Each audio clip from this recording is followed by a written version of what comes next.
Existe una lista de cosas que alejan a la juventud de la iglesia.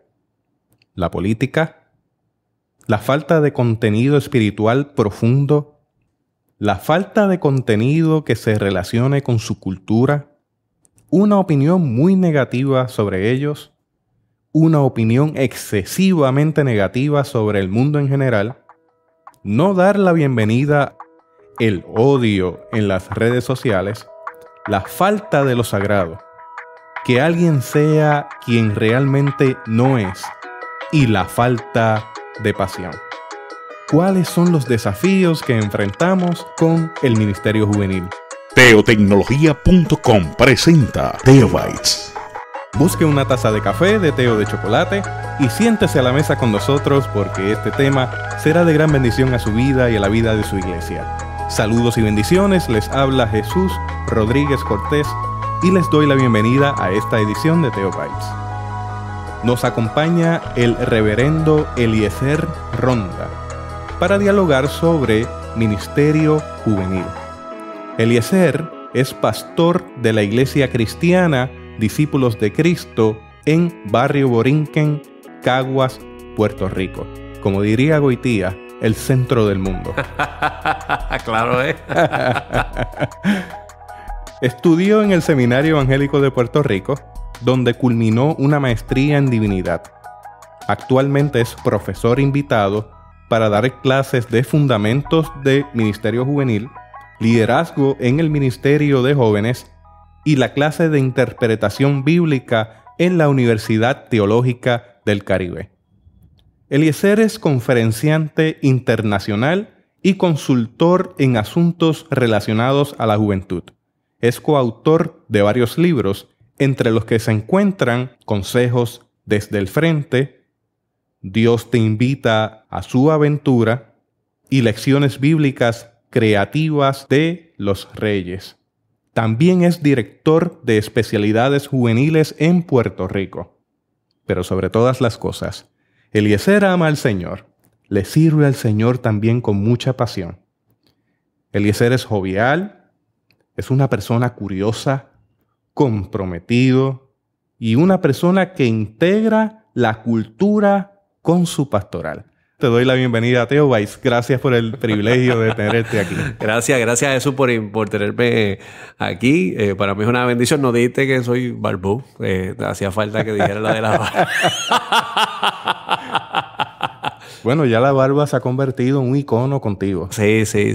Mira, si tú supieras que el 70% de la gente de la congregación que yo pastoreo no la quiere y el 30% la quiere. Pero yo siempre digo, pues como Jesús estaba con las minorías, yo me quedo con la minoría.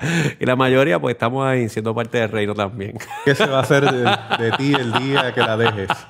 Ay, no sé. Pero fíjate, mi hija dice que no le gusta, pero que jamás me la quite, que le gusta jugar con ella. Mira, Eliezer, a mí me gustaría que comenzáramos definiendo qué es el Ministerio Juvenil. Mire, Jesús, yo creo que esta es una de las grandes preguntas que nos podemos hacer en la tarea de la iglesia, porque fíjate que este concepto de la adolescencia no es tan de mucho tiempo, esto es bastante reciente, apenas lo que tiene son como unos 100 años.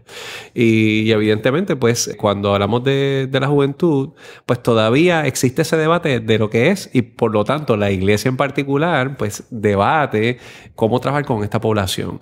Y hay algunos que argumentan que el Ministerio de la Juventud es algo que únicamente es entre ese periodo de las personas de 17 a 20 años, otros de 3 a 20 años. Y yo creo que es el momento donde nosotros tenemos la gran oportunidad para forjar la experiencia de fe, la formación de fe del ser humano que está creciendo, que se está desarrollando, que está generando su análisis crítico y donde todas las cosas está tomando las decisiones más relevantes, más importantes para la vida. En la juventud nosotros tomamos decisiones muy trascendentales. Usualmente decidimos hacia qué dirección nos queremos dirigir en nuestra vida académica, en nuestra vida profesional. En la juventud, digamos que tomamos tal vez la decisión de con qué persona quisiéramos pasar el resto de nuestra vida, si el resto de la vida termina con esa persona o no, pero digamos que una parte fundamental que eso tiene una marca bastante seria en la vida, pues eso tiende a ocurrir dentro de la etapa de la juventud. Y a la juventud es donde nosotros empezamos a forjar ese sentido propio de identidad, de decir, mira, este es mi amigo. esto es lo que me gusta, esto es lo que yo pienso acerca de Dios. La mayor parte de la gente, cuando uno hace una investigación honesta que está en la iglesia, la mayor parte de ellas tomó su decisión por Cristo en la juventud. No fue en la adultez. Y yo me atrevería a decir que tampoco fue en la niñez. Yo creo que fue en la juventud. Ocurre en la niñez, ocurre también en la adultez, pero esas experiencias que ocurren en esa etapa de desarrollo, de esa experiencia vocacional, de esa experiencia de generar una red de apoyo, de amistad, es lo suficientemente importante y puntual que hace que el Ministerio de la Juventud tenga que ser uno pertinente a la realidad del joven. Porque ya en la juventud no únicamente yo simplemente escucho lo que me dice el orador o escucho lo que me dice el pastor o la pastora, es el momento cuando yo empiezo a cuestionarme eso para ver cómo eso responde a la realidad de la vida que yo puedo estar teniendo. Y por eso yo creo que el Ministerio de la Juventud es importante, porque es ese primer choque y encuentro tal vez con la realidad de la vida o tal vez con las preguntas puntuales de la vida que se hace un ser humano, y la iglesia debe ser un instrumento de acompañamiento en esa etapa. Por lo tanto, es necesario reconocer que hay una ventana de oportunidad dentro de esa juventud, ¿no? Claro, claro. Y es más, si utilizamos el concepto de la crisis, ¿verdad? Que el concepto que posiblemente puede entrar en crisis porque hay cosas que no le entienden, que no son favorables o que son cuestionables para el adolescente, pues las crisis siempre son espacios de oportunidad.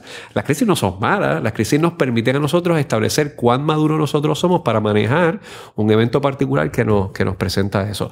Y pues claro que es una ventana en el sentido, no una ventana en el sentido oportunista, sino una ventana en el sentido de la oportunidad para poder forjar la experiencia de la vida. A mí me fascina la experiencia de los caminantes de Emaús. O sea, los caminantes de Emaús, cuando estaban caminando hacia su lugar de frustración, que es su casa, ellos van con una expectativa acerca del ministerio de Jesús. Ellos están ahí porque hay unas aparentes promesas que Jesús ha tenido para el reino, y se encuentra que aparentemente fue una farsa. Lo mataron, Jesús murió, y viven frustrados. Y viven tan heridos por el proceso que deciden regresar, abandonan esa experiencia. ¿Y qué ocurre en los caminantes de Emaús? Jesús se inserta en su camino y empieza a hablar con ellos sin ellos percatarse que precisamente es a quien ellos estaban buscando. Le hace la primera pregunta: ¿qué les ocurre? Exacto. Entonces, y inclusive llega un momento dado que Jesús les pregunta a ellos: pero no sean insensatos ni tardos de corazón. Estas cosas no tenían que pasar para que Cristo entrara en su gloria.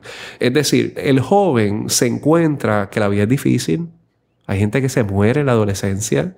Hay matrimonios que rompen en la adolescencia. Hay personas que pierden su trabajo en la juventud. Hay amigos que tal vez no son tan amigos en la juventud.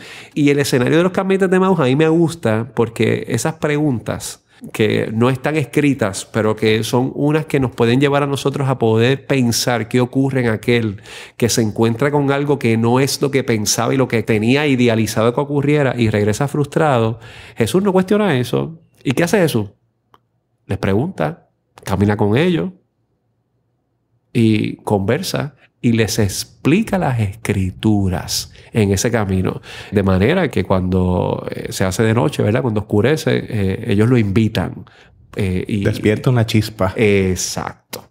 Entonces ya el asunto no es lo que yo siento, sino es la experiencia convincente y real que estoy teniendo en el camino ante las dificultades que tiene la vida. ¿Qué debe poseer, Eliezer, un ministerio juvenil en una iglesia? Y te hago esta pregunta porque he escuchado diversas opiniones. Hay quienes piensan que dividir demasiado el ministerio pastoral, hablando de pastoral de la juventud, pastoral de la niñez, pastoral de los adultos, una pastoral de la tercera edad, una pastoral para la familia, diluye el esfuerzo. Claro. Te hago la pregunta desde esa perspectiva porque he escuchado estos reclamos. Pero por otro lado, he escuchado la necesidad de un ministerio juvenil en una iglesia que vaya dirigido, enfocado en actividades para esta población. Mira, te voy a contestar esto de otra manera. Hay un antropólogo que se llama Joseph Campbell. Joseph Campbell escribió un librito que se llama El héroe de las mil máscaras. Y el héroe de las mil máscaras básicamente es una teoría antropológica que habla acerca de cómo los héroes míticos en las diferentes culturas tienden a tener crisis de familia y hay un mentor que les asiste para sacar el héroe que hay en ellos. Lo que tenemos que hacer nosotros es verificar cuál es en esta cultura de Marvel y de DC Comics quiénes son los héroes, ¿verdad? Bueno, tú te cuentas con Superman. Superman no tiene papá. Son unos viejitos que lo ayudan y se convierten en experiencias mentoría. Y es un superhéroe. Tú tienes el caso de Spider-Man, y Spider-Man no vive con sus padres, vive con sus tíos mayores que lo acompañan en su proceso de vida. Tú tienes a Batman, que también es una persona que vive sin padre. De manera que no puede recaer el proceso únicamente en unas personas que la acompañen, que si ciertamente pueden ser sus fuentes primarias, tiene que venir un mentor. Campbell decía, tiene que venir alguien que sea a la par, que sea una experiencia que pueda colaborar en el proceso de desarrollo, que afirme. Es más, que le digan lo mismo que le dirían sus papás, pero que simplemente se lo dice otra persona. Y sobre esa teoría es que se monta George Lucas para hacer Star Wars. Y que particularmente usted tiene el caso ahí de Luke Skywalker, que no tiene papá. Él te cuenta con su papá más adelante, pero ¿quién está a los Jedi? Obi-Wan Kenobi. Son personas que acompañan en ese proceso. El Ministerio de la Juventud, cuando uno mira esa antropología social del adolescente, el ser humano en particular, requiere de personas que estén a su lado y que le inspiren y que le formen. Mira, todos nosotros podemos acordarnos de un maestro de escuela intermedia, de un dirigente del equipo de softball, de pelota o de baloncesto, de natación, o el maestro de música, o posiblemente nos podemos acordar de un maestro de escuela bíblica, o posiblemente de una persona que trabajó en un grupo cooperativo. O sea, la experiencia de la juventud requiere de modelos que sean paralelos al proceso educativo. Yo creo que la iglesia, para contestar la pregunta acerca del ministro de la juventud, nosotros no debemos pensar en una segmentación de la iglesia, porque si algo bueno tiene la iglesia, es que la iglesia es el mejor escenario social que reúne la totalidad de la sociedad. En la iglesia hay gente desde 0 años hasta 90 plus, ¿verdad? Y eso tú no lo encuentras ni en la escuela, eso tú no lo encuentras en una universidad, eso tampoco tú lo encuentras en un escenario de trabajo. La iglesia te permite eso. Pero utilizando esa plataforma, es importante que los líderes que aspiran a forjar la fe y acompañarla, precisamente como la iglesia es el modelaje de lo que David Bosch decía, que la iglesia debe ser el sinónimo del reino de Dios. O sea, lo más cercano al reino de Dios debe ser la iglesia. Por lo tanto, ese señor que tiene 70 años debe ser lo que vendría siendo ese abuelo del reino de Dios, esa persona de parte del reino de Dios. Y la iglesia debe forjar un proyecto pastoral que permita a ese joven tener un espacio para poder forjar sus preocupaciones, sus aspiraciones, sus preocupaciones, sus dudas, y donde pueda ser acompañado y pastoreado en el proceso. La pregunta sería si el Ministerio de la Juventud en ese caso es un medio o es un fin. Y me explico. Yo creo que uno de los grandes desafíos, y me atrevería a decir de los grandes errores que ocurren en el Ministerio de la Juventud en la iglesia, es que las personas que muchas veces trabajan con los jóvenes lo hacen por periodos de práctica cortos y lo ven como una tarea y no como una vocación. En otras palabras, tú tienes este muchacho o esta muchacha que tú consideras que tiene un potencial pastoral, tal vez él o ella siente una pasión por la pastoral y por decir, pues vamos a hacer algo, trabajate con los jóvenes de la iglesia este año y el año que viene pues te ponemos en otro escenario. Y yo puedo entender que sí es necesario que cada ministro o ministra pase por diversos escenarios de la iglesia local, pero cuando usted utiliza el Ministerio de la Juventud como un conejillo de India, mira, Juan se da cuenta. Y la realidad es que no hay relaciones duraderas, que es lo que precisamente un joven está buscando. Mire, cuando yo voy a la escuela, yo le pregunto a los adolescentes quiénes están locos porque empiecen las clases. Nadie quiere que empiecen las clases porque nadie quiere coger exámenes.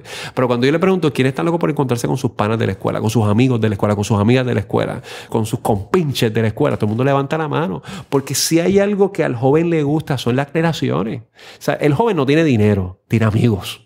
Por eso inclusive en todo este mundo de las redes sociales, el tener friends, el tener likes, el tener seguidores es tan importante porque se constituye en esa extensión relacional que puede ser virtual, puede ser falsa.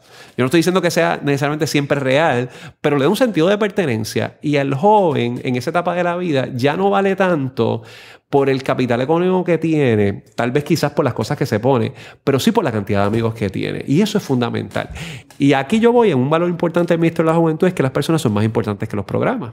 Y como las personas son más importantes que los programas, o sea, es decir, los jóvenes son más importantes que el concepto estructural de la congregación o de la iglesia, hay que ver si el proyecto que nosotros tenemos como el adolescente y el joven realmente es porque él es importante, o es que el programa de la iglesia es importante, o es que el calendario de la iglesia es importante. O sea, cuando esas cosas es lo que nos marcan, pues se empieza a diluir una gran oportunidad. Es más, y yo me atrevo a decir, una gran responsabilidad que tenemos con la nueva generación, que tal vez no encuentra, quizás en alguna ocasión, que son relevantes o importantes para esas personas. ¿Es importante entonces hablar de una pastoral de jóvenes? Yo creo que sí. Yo creo que es importante que nosotros hablemos de una pastoral de jóvenes. No creo que la pastoral de jóvenes está desvinculada a la totalidad de la iglesia. Si la pastoral de la juventud es enajenada de la totalidad de la iglesia, pues eso es todo menos iglesia. O sea, yo creo que sí la iglesia debe estar vinculada. Yo creo que la persona que trabaja con el joven debe hacerle parte de la iglesia. Y precisamente yo creo que ahí requeriríamos de que el proyecto pastoral tiene que ser lo suficientemente ágil para poder identificar de qué formas trabajamos el proyecto hacia la juventud y cómo puede haber un espacio de mentores o de consejeros o de modelos de la totalidad de la congregación que sirvan como brazos alternos. Yo siempre digo esto: ¿a qué muchacho, a qué chico, a qué chica no le gusta que la abuela le cocine? Porque hay un dicho por ahí que todas las abuelas cocinan rico y posiblemente cocinan igual que cuando eran mamás, pero hay un gusto de la forma que lo hacen, hay un cuidado, hay un asunto de esa añoñaera que le dan, cómo te sirven el plato, de cómo te acarician. Y cuando esas personas, que a veces son de la tercera edad, son parte del proyecto y lo que hacen es añoñar a ese adolescente, eso no tiene sentido de pertenencia. Es decir, el proyecto de la Ministerio de la Juventud, si nosotros somos lo suficientemente ágiles para poder vincularlo a que el joven sepa lo importante que es, lo relevante que es extraordinario. Chap Clark y Cara Powell escribieron un librito que se llama Sticky Faith, Fe Pegajosa, ¿verdad? En español. Y precisamente atendiendo una preocupación que hay con los jóvenes, donde cuando llegan a cierta etapa abandonan la iglesia. Y una de las cosas que ellos descubrieron es que usualmente el modelaje que nosotros tenemos de iglesia, ellos dicen que está a la inversa. Usualmente tenemos a un líder para atender 20 o 25 personas. Pero ellos dijeron, ¿qué tal si para un joven es tan importante las relaciones humanas y es tan importante ese sentido de pertenencia? ¿Qué tal si tenemos 5 adultos por un joven? Y que esos adultos, no estamos hablando que son los pastores de los jóvenes. Fíjense que lo que estoy diciendo aquí, no estoy diciendo que ellos son los maestros, pero si a cada joven nosotros le asignáramos 5 adultos que estén pendientes de él, que le pregunten cómo le va en la escuela, que le pregunten cómo están los asuntos en la casa, que estén pendientes precisamente de cómo le va en el equipo deportivo que esté presente, en la disciplina musical que ellos puedan estar desarrollando y que naturalmente estén enfocados en su proceso de acompañamiento y mentoría espiritual, pues ya ese joven sabe que cuenta con un recurso que no es el líder, entre comillas, de la iglesia, es la iglesia en pleno que está presente en eso. Entonces, cuando hablamos de ministerio juvenil, no estamos hablando de la directiva de la sociedad de jóvenes. No estamos hablando de esa persona que se encarga de hacer un calendario de actividades, porque eso es otra cosa. O sea, si cuando hablamos del ministerio juvenil hablamos de actividades o hablamos de proyectos o propósitos, ¿verdad? Pero yo creo que eso es otro tema para otro diálogo. O sea, tendríamos que ver cómo la iglesia se adueña en ese sentido de acompañar, de formar, de transitar con ese joven y ese adolescente, pues por los diversos dilemas que tiene la vida, que todos los seres humanos pasamos por eso, pero que sabemos o que él sepa o ella que cuenta con una fuente de apoyo para atender esas preocupaciones que tiene.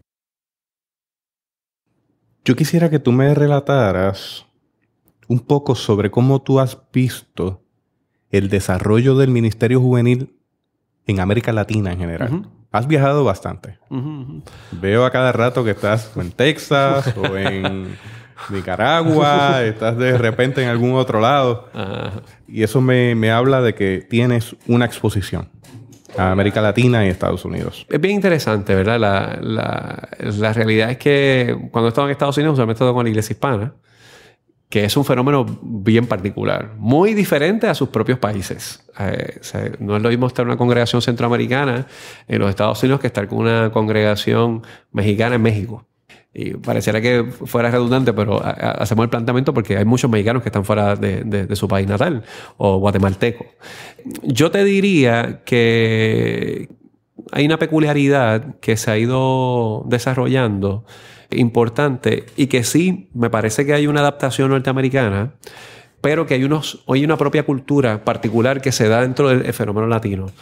Me parece que, por ejemplo, en Estados Unidos se enfatizó mucho en la década de los 80, 70, 80, el concepto del ministerio bien recreativo. Entonces, pues tienes el mismo modelo, un icebreaker o un rompehielo al principio, nos reímos un ratito, tenemos un tiempo de cántico y hay un mensaje y pisco labios al final. Digamos que si tú miras, esa es la estructura que se funcionaba.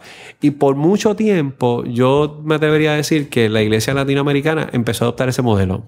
Hacemos algo de juego, bien chévere, cantamos, compartimos y ya. Pero la iglesia latinoamericana es muy madura, con la peculiaridad de que los desafíos sociales y económicos de América Latina son muy diferentes a los norteamericanos. Y sí se ha replanteado cómo hacer su proyecto a base de sus realidades. No podemos negar que el fenómeno en muchos países latinoamericanos, el fenómeno patriarcal es bien fuerte. Es muy fuerte. Y entre esas cosas, pues el fenómeno del alcoholismo en América Latina es altísimo. O sea, si en algún momento usted ha tenido la oportunidad de visitar algunos de estos países latinoamericanos, usted va a ver que en la sociología de esas comunidades, el nivel de alcoholismo y de esa actividad patriarcal es bien fuerte, ¿verdad? Que nosotros tenemos unos estragos aquí en Puerto Rico. Yo me atrevería a decir respetuosamente que en otros países, otras partes de América Latina, tal vez es más pronunciado. Y el Ministerio Juvenil ha empezado a forjar un proyecto que pueda, tal vez quizás por esa carencia de valores de relaciones, rescatar un poco lo que es una hombría responsable y empezar a cuestionar los modelos litúrgicos imponentes que ha tenido el liderato de la iglesia por mucho tiempo. Y entonces ya no partimos tanto del juego, que obviamente es algo que se integra, pero se empieza a replantear en cómo eso puede ser un escenario para transformar el escenario que está a su alrededor.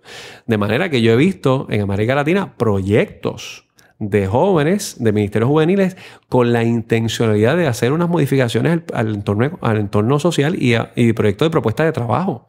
Es decir, donde se han involucrado a hacer proyectos cooperativistas para transformar su entorno. Y eso es un detalle bien importante porque eso surge dentro de la iglesia. Eso ya no surge tanto desde la actividad programática y ya el Ministerio Juvenil se va a replantear ese proceso y se va a desarrollar. Ahí lo que hay que verificar bien cuáles son los modelos teológicos que nosotros aspiramos en nuestra visualización de lo que es el aspecto del reino de Dios para que se pueda materializar de una forma adecuada con la nueva generación. Yo creo que ese punto es importante. Uh-huh. De los 10 puntos que leí en un principio, Uh-huh.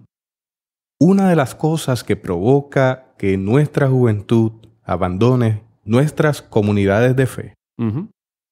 es que no tienen un contenido teológico profundo. Uh-huh. Se tiende a errar, se tiende a pensar que entregando contenidos livianos es suficiente para esa generación. Uh-huh. Y no es así. No, Ellos y ellas esperan un contenido profundo que entre en diálogo con su cultura y que le dé una razón de ser. Si no lo obtienen, entre tantas otras cosas, sencillamente se desconectan del proyecto de fe. Uh-huh. Y por ahí va la pregunta. ¿A qué tú entiendes que se debe, además de eso que acabo de decir, que estamos perdiendo juventud en nuestras iglesias? Mira, esto es una pregunta de nunca acabar, ¿verdad? Porque hay mucha tela para cortar en eso. Yo te voy a responder por lo menos de 3 maneras. Lo primero es, nosotros en especialidades juveniles decimos que las preguntas son tan importantes como las respuestas. Y porque para mí ese planteamiento es bien importante. Porque en la medida que el Ministerio Juvenil quiere responder, siempre es respondón, lo que hace es callar la voz. Y por lo tanto, detiene las iniciativas, todo surge de la cabeza o de la estructura jerarca.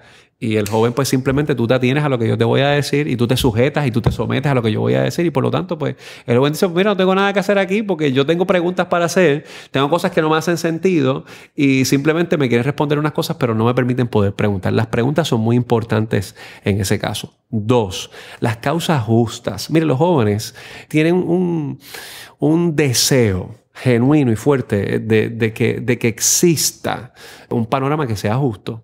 Si hay algo que a toda persona que se ha encontrado con la persona de Jesús le ha apelado es que Jesús es una persona que va hacia el oprimido, que está a favor del que está marginado, de que está a favor de que ha sido explotado. Y el joven, cuando ve que las estructuras de poder no son favorables para sus muchachos, para sus amigos, para sus aspiraciones, pues tiene ese espíritu rebeldón, ¿verdad? Es rebelde en ese sentido. Y cuando las causas justas no se apuntan desde la plataforma de la fe, llega un momento dado que la iglesia pierde relevancia porque, digamos, pues nos dicen los mismos versículos bíblicos. Yo le llamo eso como los fortune cookies de cuando usted vas a comer comida asiática, que te dan una galleta de la fortuna y tú la abres, te da una palabra que puede ser chévere. Pues te da un versículito bíblico que básicamente te ayudan, te hacen sentir bien, que es palabra de Dios, pero que a veces no nos vamos a otros textos que nos permiten desarrollar una gestión de transformación del entorno, ¿verdad? Esa actividad revolucionaria, por decirlo de esa manera, donde pueda transformar el entorno. Y a veces pues tenemos una revolución del culto, pero realmente no tenemos una revolución del sistema y las situaciones. Y 3, yo creo que es importante donde el joven pueda ver de qué medida puede haber espacio para la duda, donde el cuestionamiento sea importante, donde más allá de tener una fe que no permite que se pueda crecer por el cuestionamiento, se pueda desarrollar entonces un silencio mortal. A mí me gusta mucho ese poema de Rubén Darío, que él decía en un momento dado, cuando era de juventud divino tesoro, él dice en un momento dado: en sus brazos tomó mi ensueño, lo arrulló como un bebé y te mató triste, pequeño, alto de luz y falto de fe. Y después dice: juventud divino tesoro, te fuiste para no volver, cuando quiero llorar no lloro y a veces lloro sin querer, porque lloro por la frustración, porque tal vez la iglesia no permitió que yo pudiese trabajar en unos aspectos de la duda. ¿Y qué ocurre cuando la iglesia no tiene la habilidad, no tiene la madurez de entrar en el aspecto crítico? Pues en la universidad se lo van a decir y va a haber un espacio crítico. Y no es que la universidad es enemigo de la iglesia. O sea, la universidad no tiene la finalidad de ser enemigo de la iglesia. Tiene la finalidad de ser enemigo de la ignorancia.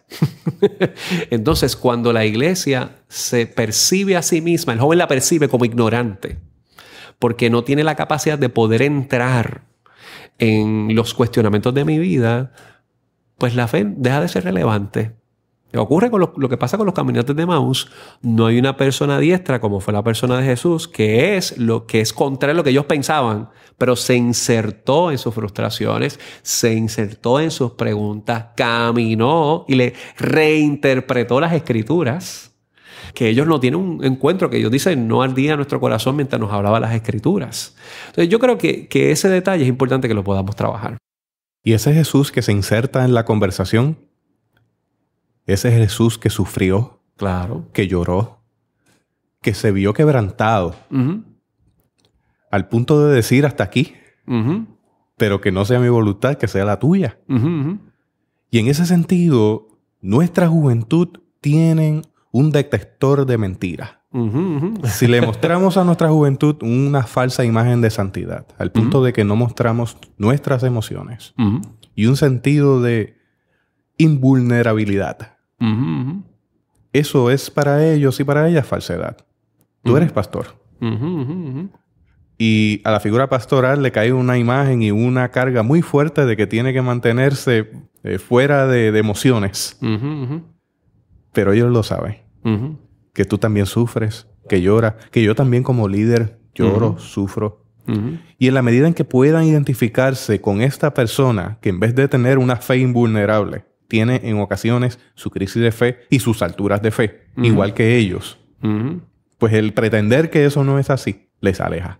Mira, Jesús, yo como pastor tuve una experiencia hace 2 años en la congregación que pastoreo que marcó la iglesia fuertemente. Nosotros tuvimos un adolescente que murió en un accidente de tránsito. Tenía 13 años. Esta chica tiene 13 años y parece como de 15, 16. O sea, que es bien ágil. Era atractiva para muchos muchachos de la iglesia también. Era atleta. Y un servicio después de un Viernes Santo, participando de una competencia de atletismo donde ella practicaba, hubo una persona que perdió el control, iba a exceso de velocidad, el pavimento estaba mojado, le impactó y murió en el acto. la pregunta inmediata de los adolescentes de la iglesia: ¿dónde estaba Dios ahí? Y ese es el momento cuando nosotros no... Y a mí mismo como pastor, ¿verdad? Que llevo tantos años, entre comillas, trabajando con jóvenes y adolescentes. Es el momento de uno contestar la pregunta, de estar ahí con el adolescente en el momento crítico. Ya no es algo teórico, fue algo que nos pasó. Yo recuerdo haberme sentado con los adolescentes una semana después de su sepelio y conversando con los chicos de la iglesia acerca de eso. Y recuerdo uno de ellos que me dice: pastor, esto es bien raro, porque en esa silla donde usted está sentado hubiese estado sentado Nicole y ahora ya no está ahí. Y usted, la única razón por la cual usted está aquí, él me dijo, es porque ella no está. Si ella hubiese estado, hubiese estado Isabel y Miguel, que eran los líderes de adolescentes de la iglesia, y usted no hubiese estado aquí. Y fue un momento bien interesante de confrontación hacia mi presencia pastoral, pero obviamente de la asimilación y de la introspección que están haciendo esos muchachos al respecto de la vida y la fe. Y aquí yo creo que es importante que nosotros veamos, nosotros tenemos un desafío social muy complejo. Y nosotros no podemos jugar o pensar que el adolescente simplemente está pasando por la iglesia por una etapa transitoria, o el joven. Hay un montón de cosas que están pasando. Muchos de los adolescentes de la iglesia, sus papás se van a divorciar la próxima semana y no lo saben. O posiblemente a algunos de sus amigos puede ser que lo asesinen en las próximas semanas, o lo asesinaron hace un tiempo. O con toda probabilidad algunos de esos adolescentes se van a encontrar con la difícil realidad de que tal vez esa persona con quien tenía una confianza, que pudo haber sido hasta un líder de la iglesia, no es tan espectacular como uno quisiera. Entonces la experiencia de la fe no puede depender tanto de las personas. Por eso el proyecto tiene que ser tan importante, del acompañamiento. A mí me gusta ese consejo que se le da a Timoteo. Y obviamente tú sabes que la academia articula que eso es un consejo de la comunidad hacia Timoteo. Y utiliza la figura de Pablo como esa figura emblemática que le está dando un consejo a la nueva generación. Y le dice: ninguno tenga en poco tu juventud. Y después dice ese ejemplo de los creyentes en palabra, conducta, espíritu, fe y pureza. Y después le dice: pero entre tanto que voy, ocúpate en la lectura, en la exhortación y en la enseñanza. Y por lo tanto, ese consejo le está diciendo: tú tienes que leer, ocúpate, tú tienes que aprender, tú tienes que... No te tengas en poco, pero ocúpate también. O sea, no es como que dejes que te pasen por encima, pero también toma tu tiempo para disciplinarte en el proceso.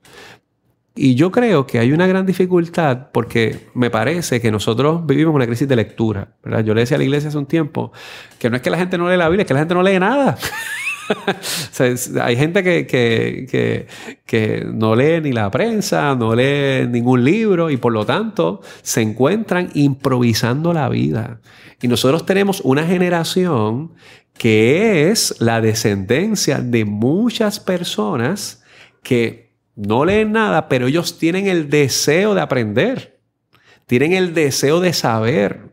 Y para eso el líder de fe, ¿verdad? El líder de jóvenes tiene que concebir que ese joven no quiere quedarse de brazos cruzados a lo que no le hace sentido y está buscando respuestas. Posiblemente las respuestas se materializan a veces de múltiples preguntas que no se contestan de primera instancia, pero siempre va a privilegiar a aquel que escuchó sus preguntas, no el que le silenció las preguntas. Y ese detalle yo creo que es importante que lo podamos rescatar para que la nueva generación tenga no necesariamente un nivel protagónico en ese sentido de que son los que manden el proyecto, sino que tenga un sentido de pertenencia y que la iglesia, que yo diría, ¿verdad?, que es una propuesta del reino de Dios.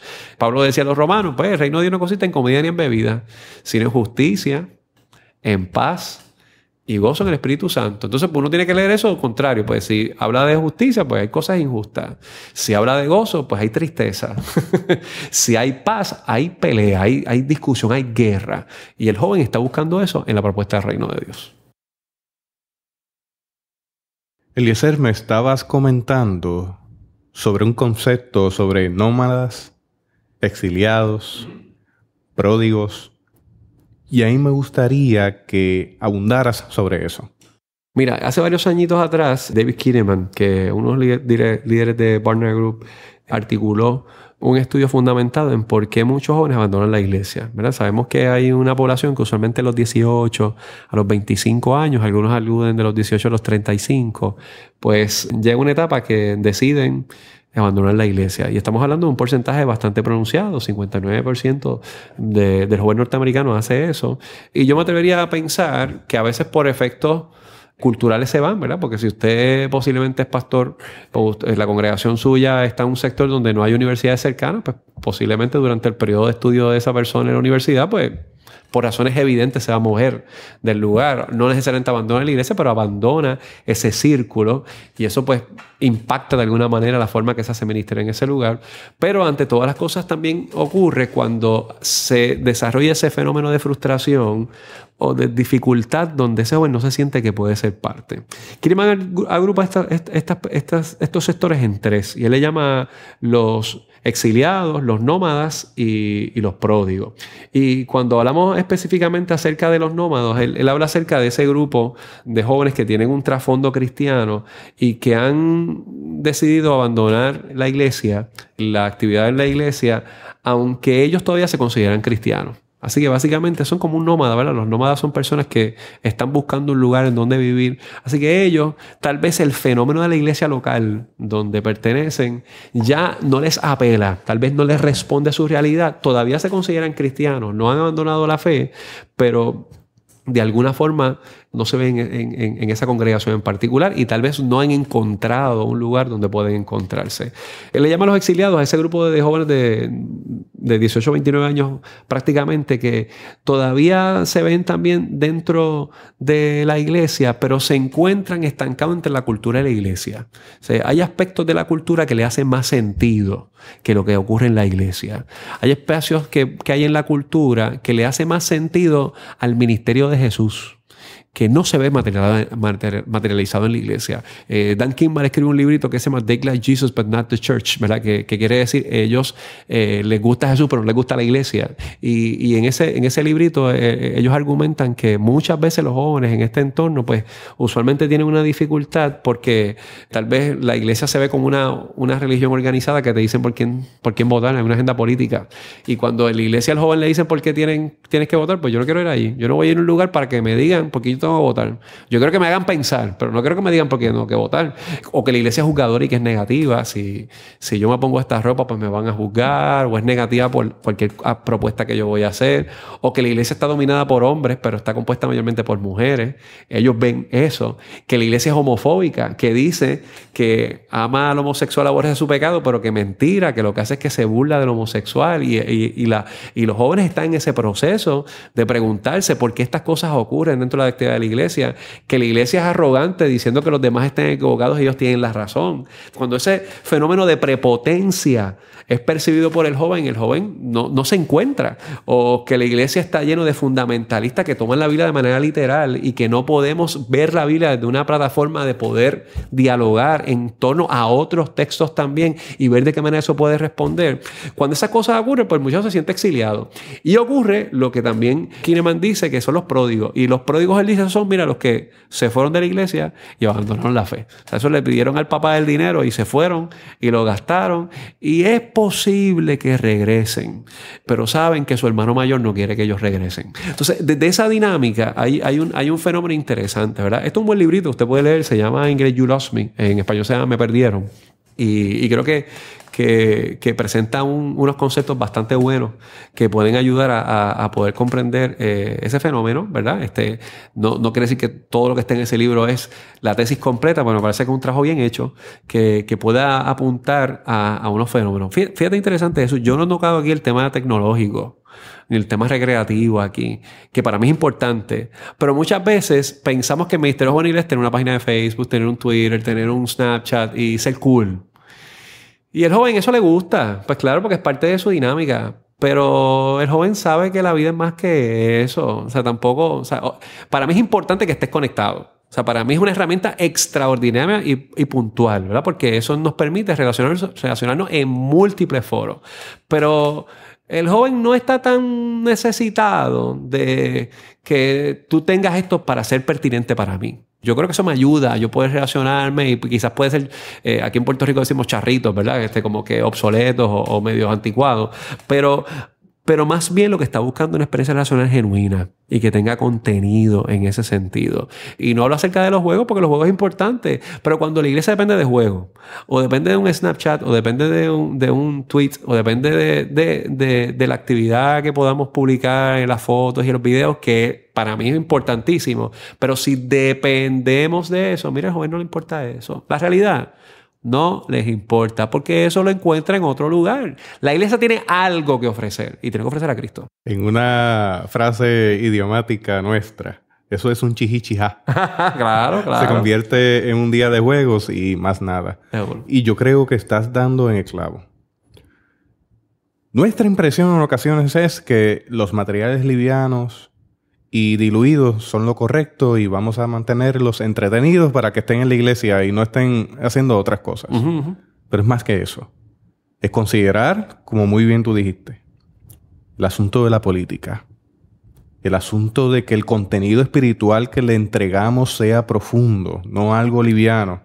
Como diríamos, un jugo de estos concentrados que se diluyen y ya le tenemos alimentados con eso. La falta de relación con la cultura. Esta es una juventud pop, que tiene una cultura pop, una cultura popular. Y si no nos preparamos ante esa cultura, estamos simplemente desconectados con ellos y con ellas. Claro. Esa opinión excesivamente negativa sobre todo, particularmente sobre lo mundano. Ese modelo de que eso es mundano, eso es absolutamente malo. No entramos en relación con eso. No dar espacio para otro tipo de reflexiones. La falta de ese ámbito sagrado. En ocasiones pensamos que con brincar y saltar ya cubrimos todas las bases. Esa es la idea formada de la mayor parte de la gente. Que si brinca y salta y hay buena música es suficiente.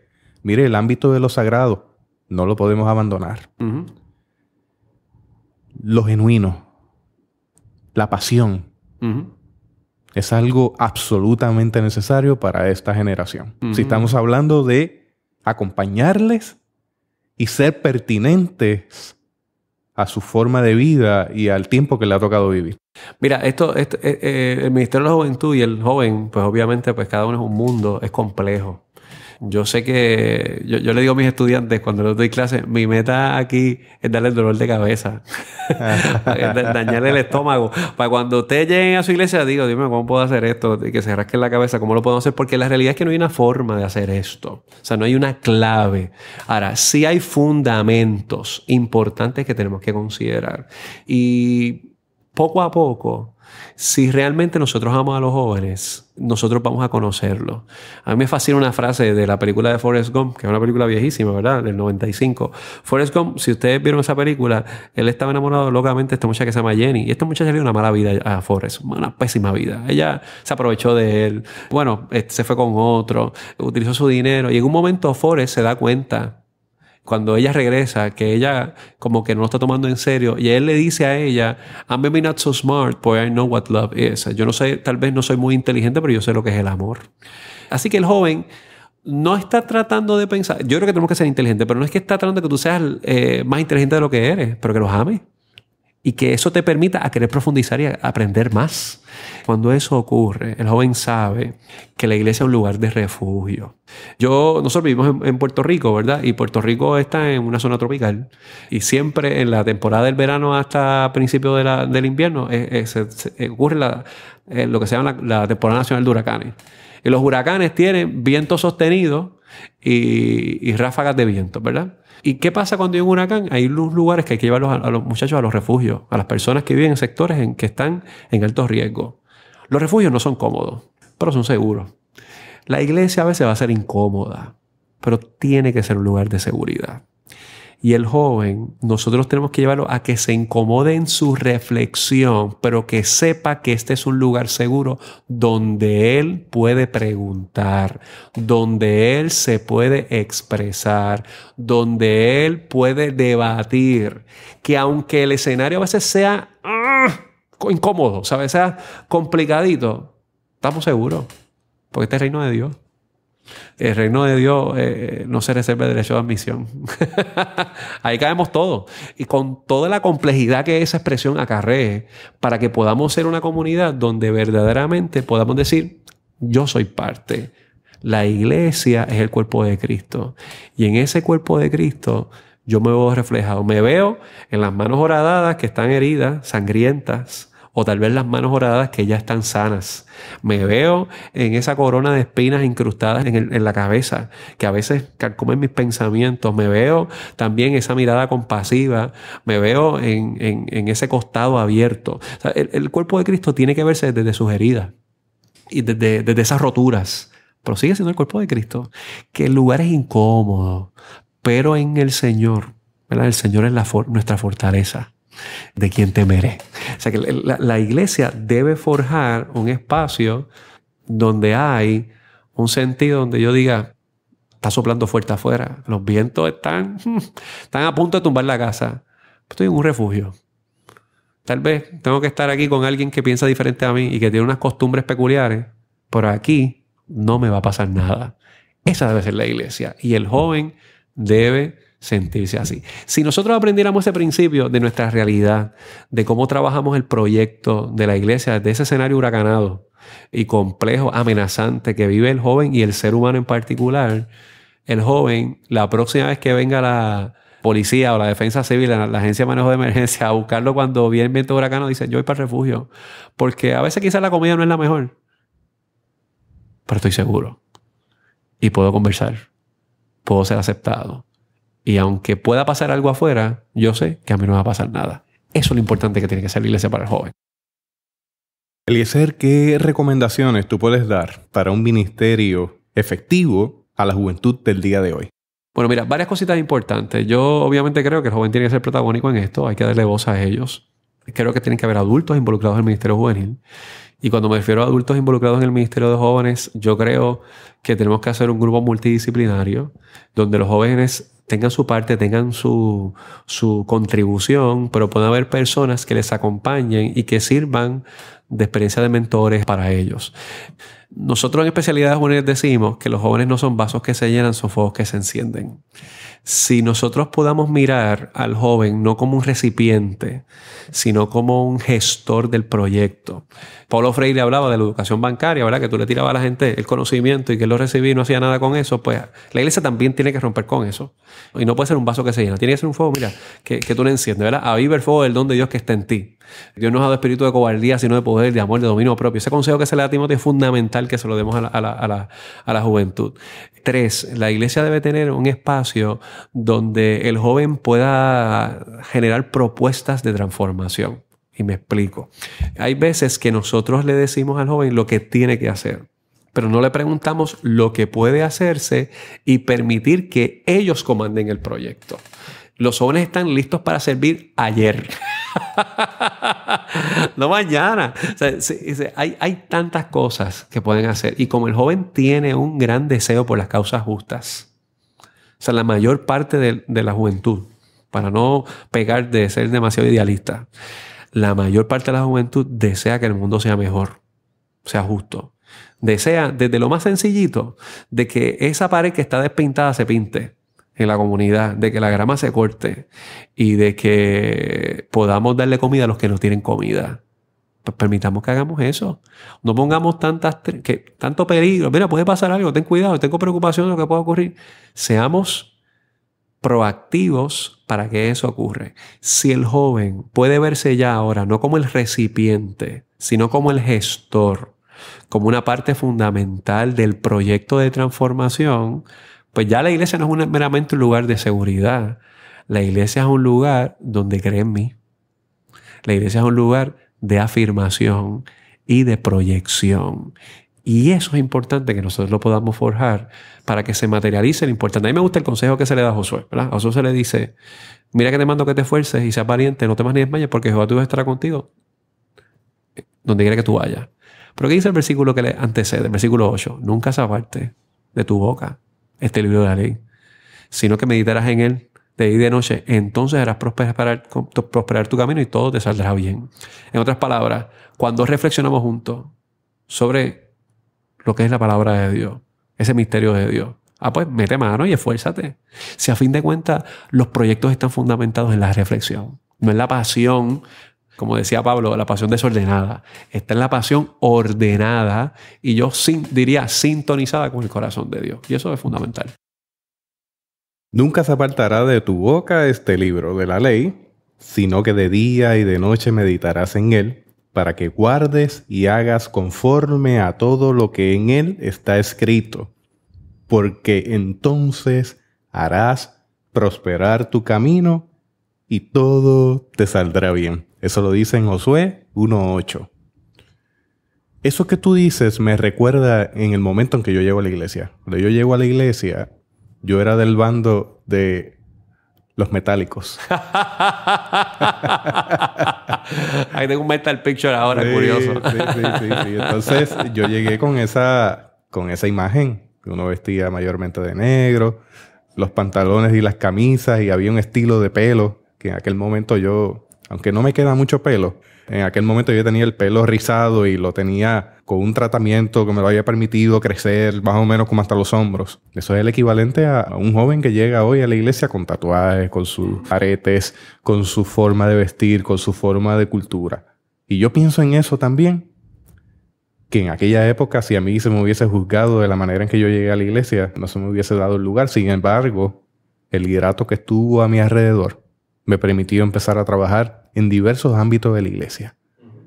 Y el yo haber asumido esa responsabilidad de ser técnico, de ser músico, de ser maestro, de eventualmente comenzar a ser diácono, eso fue lo que a mí me involucró y me envolvió de tal forma en la iglesia que me llevó una experiencia que me acompaña al día de hoy. Eso fue esencial, fue crucial en mi vida. Y yo creo que estamos en ese mismo momento, como parte de esa pastoral y liderato. ¿Qué lugar le estamos dando a nuestra juventud? Independientemente de cómo se vean o cómo piensen o cómo son. Es hacerle parte activa del proyecto de Dios. Y que la nueva generación, Jesús, siempre es la generación que nos va a seguir y que tienen desafíos para nosotros que tenemos que considerar y eso los tenemos que incluir. Yo te digo con mucha preocupación, a veces veo una iglesia muy envejecida en lugares que voy a predicar, iglesias donde a veces yo voy a un servicio de jóvenes y hay 200 adultos y 10 jóvenes. Y obviamente pues yo puedo hacer todas las conjeturas y las especulaciones de lo que puede ocurrir ahí.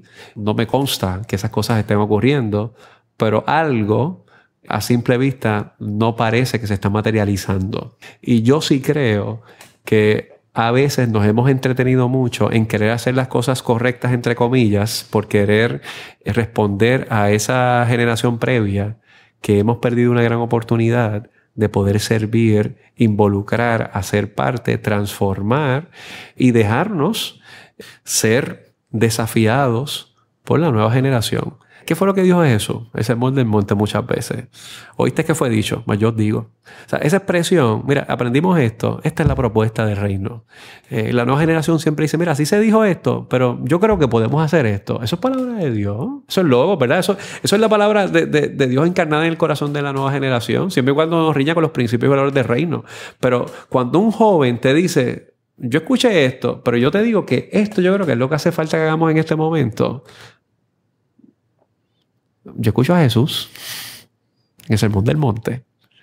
Yo escucho a Jesús diciendo que el hombre necio hizo la casa sobre la arena y no sobre la roca. Y nosotros no podemos construir ministerios de la iglesia arenosos que se vean bien y que a fin de cuentas van a diluirse y van a caer. Eliezer, yo quisiera que nos compartieran unas palabras finales a modo de cierre desde una perspectiva pastoral y pedagógica. Y también me gustaría que compartieras algo sobre el contacto contigo en las redes sociales y la parte de las redes sociales que tiene que ver con tu iglesia. Claro. Mira, de primera instancia yo le diría a todo el que trabaja con jóvenes, con calma. A veces nos desesperamos porque los resultados no son inmediatos. Ese dicho que dice que Roma no se hizo en un solo día, pues el proyecto del Ministerio de la Juventud no se hace en un solo día. Así como los niños no siempre agradecen las gestiones que uno hace por ellos, los jóvenes no siempre agradecen lo que se les hace, pero están muy pendientes de lo que se hace. Eso yo nunca voy a olvidar que mi pastor, cuando yo me gradué de la escuela superior, Víctor Groló, fue a mi graduación de cuarto año. Yo no recuerdo si yo le agradecí en ese momento, pero han pasado 20 años de mi graduación y yo no olvido jamás que mi pastor estuvo en mi graduación, que cuando dijeron mi nombre se paró a aplaudir. Esos detalles son importantes. Y si el joven está pendiente del pastor, la pastora o de los líderes de iglesia, sabemos que el pastor no puede estar en todas partes, que está pendiente y que los acompaña en el proceso. Yo creo que el ministerio de la juventud tiene que ser un ministerio de misericordia. Cuando Jesús se encontró con Pedro en el mar de Tiberia, le dijo, ¿tú me amas? Y él le dijo, pues Señor, tú sabes todas las cosas. Y la realidad es que nosotros sabemos que la gente se equivoca, que a veces dice cosas muy apasionadas en un retiro y después se escocotan una semana o 2 semanas después del retiro que tuvimos espectacular. ¿Qué le dijo Jesús? Pues apacienta a mis ovejas, trabaja, voy a ti. Es más, la iglesia tradicional pone a Pedro como la cabeza de la iglesia. Por lo tanto, la iglesia se constituye sobre una figura que negó a Jesús, que lo traicionó, que habló antes de tiempo. Todas esas cosas de un joven rebelde apasionado es Pedro. Y de ahí salió Pentecostés. Por lo tanto, tenemos que ver eso en la nueva generación. Y en tercer lugar, yo les animaría a que hay una gran red de recursos que existen para leer. Tal vez quizás hace 15 o 20 años atrás no existían tanto material especializado en la juventud, pero hoy los hay. Tomo licencia para decir de especialidades juveniles, que es la organización que yo trabajo. Nosotros tenemos más de 70 libros escritos para el Ministerio de la Juventud en español. Y existen libros traducidos y hay libros en inglés. Hay una revista que se llama Líder Juvenil que es gratis, que usted puede descargar todas las ediciones y son por journal, son por temáticos, ¿verdad? Y todos los artículos están orientados a ese tema en particular. Hay personas que tienen peritaje en el área de diversas partes de América Latina y a veces de Estados Unidos también, que tienen buenos recursos. Voy a decir lo mismo que dije al principio. Ocúpate en la lectura. Cuando hablamos de ocuparse de la lectura es que nosotros somos los que tenemos que leer también y que ese joven pueda ver que tenemos respuestas para ello. Y que a fin de cuentas, miren, cuando nosotros decimos que los jóvenes no son vasos que se llenan, son fuegos que se encienden, vamos a ver esa llama que está ahí. Va a germinar, va a ser poderosa, es buena. El crecimiento espiritual no es matemático. Y que a fin de cuentas, si la gracia de Dios, esto es imposible. Nosotros lo hacemos porque Dios nos llamó, porque Dios ama a los jóvenes mucho más que nosotros y porque tiene tanto sentido del humor que nos llamó a nosotros para hacer este trabajo. Redes sociales. Tenemos la página de especialidades juveniles. Sí, puedes entrar a la página de especialidadesjuveniles.com. Ahí hay mucha información, hay artículos todo el tiempo, hay rompehielos, hay estudios bíblicos, hay libros que puedes acceder y hay siempre links que te pueden llevar a esa dinámica peculiar de este tiempo que te puede conectar con un montón de oportunidades y de otros ministerios que hacen cosas para jóvenes, que lo puedes ver. También nos puedes seguir a la página de nuestra iglesia, que usualmente siempre subimos en Facebook, que todas las redes sociales de la congregación que yo pastoreo son ICDC Borinquen, que es la Iglesia Cristiana Discípulos de Cristo de Borinquen. Te pones ICDC Borinquen en Twitter, en Facebook, en Instagram, en Periscope. Ahí están todas las redes de la iglesia. Nosotros tenemos la peculiaridad de que nosotros tuiteamos todas las predicaciones. O sea, hay alguien que siempre está tuiteando la predicación. Invitamos a que las personas tuiteen la predicación, que le den retweet a las predicaciones. Y además se graban en podcast. Siempre las subimos ahí en las páginas de Facebook y en Twitter.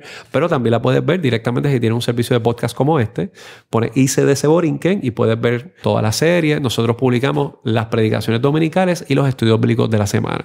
De manera que si usted quisiera escuchar alguno de los sermones, pues usualmente yo predico por tópicos en serie, que los puede seguir. No solamente yo, ahora mismo tengo un pastor practicante en la iglesia y otros líderes laicos de la iglesia que también son parte de la experiencia formativa de la congregación. Yo soy uno de los escuchas de ese podcast. Está excelente. Qué bueno, excelente. Gracias. Igualmente recomiendo, además del podcast de la Iglesia Cristiana Discípulos de Cristo en Barrio Borinquen, Caguas, ICDC Borinquen, también les recomiendo un podcast de un amigo mío que se llama Cambio 180. Melvin Rivera Velázquez, quien ha sido un mentor y ha sido alguien que yo he seguido como ejemplo en este asunto de los podcasts, produce un podcast extraordinario. No se lo pierda. Vaya a iTunes, Cambio 180. Ese sí que es Obi-Wan Kenobi. Porque Melvin tiene mucho tiempo en esto. Sí, Melvin, te saludamos. Eliezer y yo te saludamos con el respeto y con el aprecio hacia tu persona. Gracias por lo que haces. Así que les motivo a que busquen estos podcasts Cambio 180 y se deseborinquen y a la vez compartan ese buen material con otras personas en sus redes. Bueno, Eliezer, gracias por acompañarme. Yo espero que algún día la barba me crezca algo cercano a lo que tienes. Claro, y que te conviertas en un hombre completo. Ay, ay, ay. Hasta aquí esta edición de Theobites. Gracias por darnos el privilegio de llegar hasta ustedes a través de las redes informáticas. Será hasta el próximo episodio. Que la paz y la gracia de nuestro Señor Jesucristo sea con ustedes.